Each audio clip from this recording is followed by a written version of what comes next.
ధరణి లోపాలు అక్రమాలపై full focus చేసింది committee. అక్రమాల లిస్ట్ తయారీలో బిజీగా ఉన్నారు ధరణి కమిటీ. అక్రమాలపై శ్వేతపత్రం రిలీజ్ చేసేందుకు సర్కార్ కసరత్తు చేస్తోంది. ఇందులో మాజీ మంత్రులు, ఎమ్మెల్యేలు ఉన్నట్లు కమిటీ గుర్తించింది. 2014 కంటే ముందు ప్రభుత్వ భూదాన్, దేవాదాయ అసైన్డ్ భూములు ఎవరి పేరు మీద ఉన్నాయి, ఎన్ని ఎకరాలు అనే దానిపై ఆరా తీస్తున్నట్టు తెలుస్తోంది. మరిన్ని డీటెయిల్స్ యాదగిరి లైవ్ లో అందిస్తారు. యాదగిరి, ఏంటి అప్డేట్స్?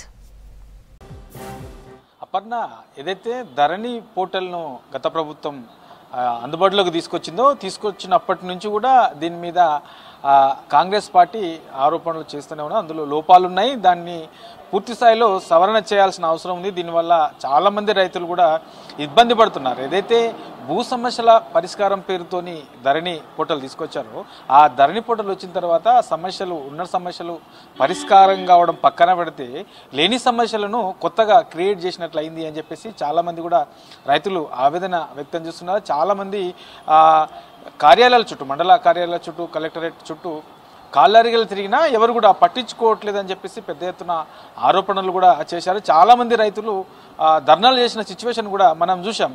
అయితే కాంగ్రెస్ అధికారంలోకి వచ్చిన తర్వాత ఈ ధరణి పోర్టల్కి సంబంధించి, ధరణిలో ఉన్నటువంటి లోపాలకు సంబంధించి ఏదైతే నిషేధిత జాబితాలో ఉన్నటువంటి భూములను కబ్జాలు చేసిందనే దానికి సంబంధించి పూర్తి స్థాయిలో అసలు ఏం జరిగింది, ధరణి పోర్టల్ ఏంటి అనే దానిపైన పూర్తి స్థాయిలో ఓ కమిటీని వేశారు. ఆ కమిటీ దీనికి సంబంధించి అధ్యయనం మొదలుపెట్టింది. ఇప్పటికే పలువురు ఆ శాఖలకు సంబంధించి ఆ రిలేటెడ్ ఉన్నటువంటి డిపార్ట్మెంట్ల అధికారులతోని ధరణి కమిటీ సమావేశమైంది. ఆ తర్వాత కొంతమంది ఐఏఎస్ అధికారులు, జిల్లా కలెక్టర్లు ఈ భూ సమస్యల మీద అవగాహన ఉన్నటువంటి కలెక్టర్లతో కూడా ధరణి కమిటీ భేటీ అయింది.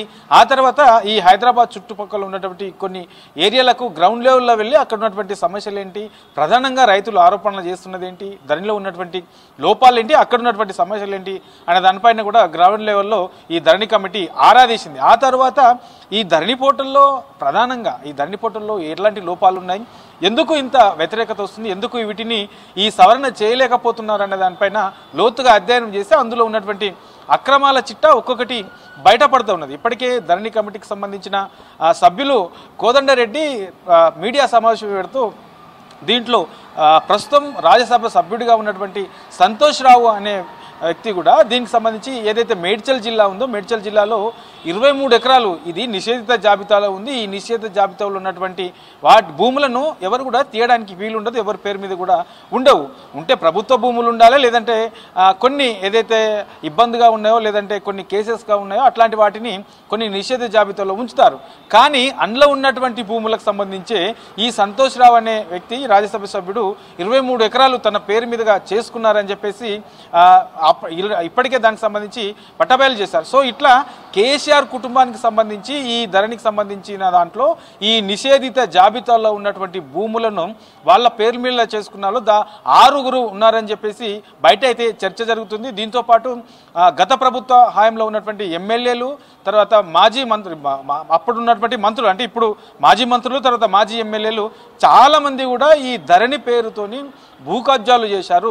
నిజమైనటువంటి రైతులకు రావాల్సినటువంటి భూములు, పట్టాదారుల పేర్లు ఉన్నటువంటి భూములన్నీ కూడా వీళ్ళు నిషేధిత జాబితాలో ఉన్నటువంటి వాటిని నిబంధనలు ఉల్లంఘిస్తే అక్రమంగా వాళ్ళ పేర్ల మీద చేర్చుకున్నారు అనే దానిపైన పూర్తి స్థాయిలో ఒక రిపోర్ట్ అయితే తయారు చేస్తున్నారు. పెద్ద ఎత్తున ఎవరెవరు ఉన్నారు, ఏంటి, ఏ స్థాయి వాళ్ళు ఉన్నారు అనే దానిపైన పూర్తిగా వాళ్ళ చిట్ట అయితే తీసే పనిలో పడ్డారు. సో ఇప్పుడు ఈ ఎన్నికల కోడ్ ఉంది కాబట్టి ఎన్నికల కోడ్ తర్వాత దీనికి సంబంధించి ఎవరెవరు ఎంత భూ కబ్జా చేశారు, ఈ ధరణిలో ఉన్నటువంటి భూములను ఎవరెవరి పేరు మీద ఎట్లా రాయించుకున్నారు అనే దానిపైన పూర్తి స్థాయిలో ఒక నివేదికను తయారు చేసే పనిలో పడ్డది. ఆ తర్వాత దీనిపైన ఈ ధరణి పోర్టల్కి సంబంధించి అక్రమాలు, లోపాలు, ఇందులో ఉన్నటువంటి భూములను ఎవరెవరు కబ్జా చేశారు, ఎక్కడ మాయం చేశారనే దానిపైన పూర్తి స్థాయిలో ఒక శ్వేతపత్రం కూడా ప్రభుత్వం విడుదల చేయడానికి సిద్ధమవుతుంది. ఇక ప్రభుత్వ భూములు, భూదాన్ భూములు, అసైన్ భూములు, ఇట్లాంటి భూములకు సంబంధించి 2014 కంటే ముందు ఎంత ఉండే, ఎన్ని ఎకరాలు ఉండే, ఎక్కడెక్కడ ఉండే, ఎవరి పేరు మీద ఉండే,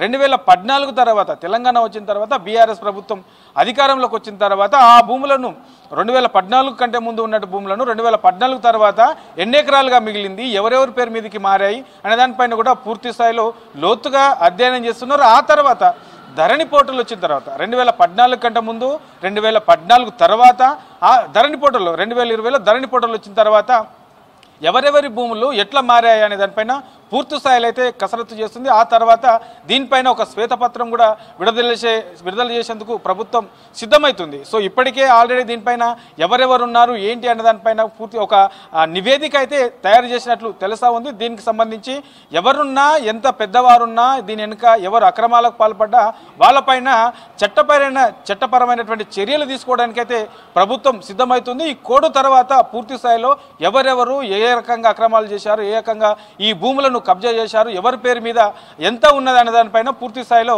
ఒక శ్వేతపత్రం విడుదల చేయడానికి ప్రభుత్వం సిద్ధమవుతుంది.